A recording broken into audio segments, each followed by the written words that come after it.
Book out today about the last days of Jesus Christ. It is called Killing Jesus. Bill O'Reilly, host of the O'Reilly Factor, with us in studio. How you doing? I'm all right, Hammer. Big long day for you, you know, pushing this book. Yeah. Congratulations. Thank you. It's a good book, and I will talk about that in a moment. Sure. But you know the drill here, right? Mm-hmm. Government shutdown. What's going to happen?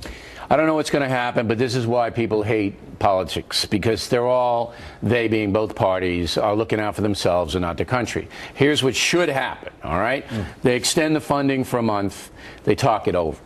It's a mess. ObamaCare is a mess. Supposed to be implemented tomorrow. So when you have a mess, let's come back a little bit. So what I would do would be say, this is a fair compromise. Anybody who wants to sign up for the exchanges beginning tomorrow can. You sign up. Here's your plan. You can sign up. If you don't want to, you don't have to. We're going to give you a year to smooth things out. So it's an optional thing. That seems like an irrational thing. Right, I think House Republicans would agree with you. They would. But Democrats in the Senate definitely do not. They want to get this thing going. Right, because they want to play politics. But I think if somebody kidnaps Harry Reid, ties him to a tree in Nevada and way out in the desert, don't hurt him. Don't hurt him. Just tie him up so they can't hear him. I think the other Democrats would then say, okay, look, we got some problems. Let's iron the problems out, give people a year, and then we'll revisit it next year, and it'll be strong. If it's a success, people will want it. If people can save money and get a good doctor care, they're going to sign up, right? Let me ask you something. Do you understand how this law works? Yes, I understand how it works. I am. Because I work in this business. I know you're a smart man. I'm much smarter than you. Listen, I read articles every day, and I'm still confused. Your problem. You read articles. All right, I actually talk to the doctors. Here's how it works. So what's going to happen? You sign up for an exchange, an insurance exchange, okay? You got 4 levels of care, depending on your income. But here's what falls apart. You don't have to verify your income. You don't have to verify, so you can lie.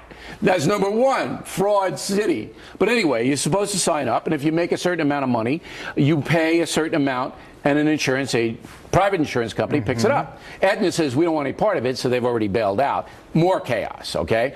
And if you go below a certain amount of salary, like $75,000, the government gives you money to buy the plan, whatever plan you. So there are subsidies built into this thing. There's subsidies because deductibles built into this thing. If you want the best plan and you make $60,000, the government will fill in up to a certain amount of money for you. So what it is a huge entitlement for poor people, because they get free health care. Government picks up 100%. And for people making $75,000, they get a little bit of a supplement.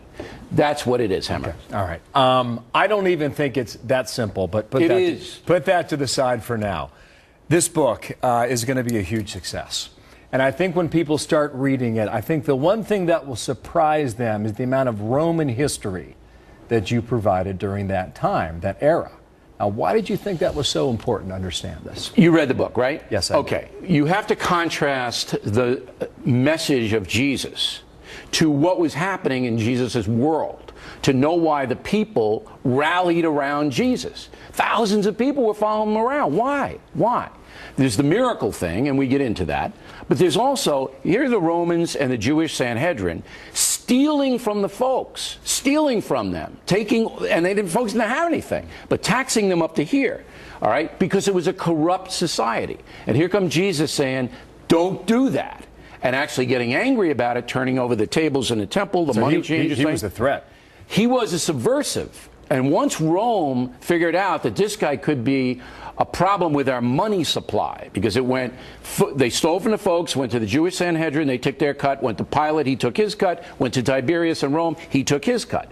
Once Jesus placed himself in there, and people going, you know what, maybe we shouldn't pay all this tax, they had to get rid of him. Got it. Now listen, I saw you last night in 60 Minutes, I saw you at the Today Show this morning, saw you with our colleagues on Fox and Friends too.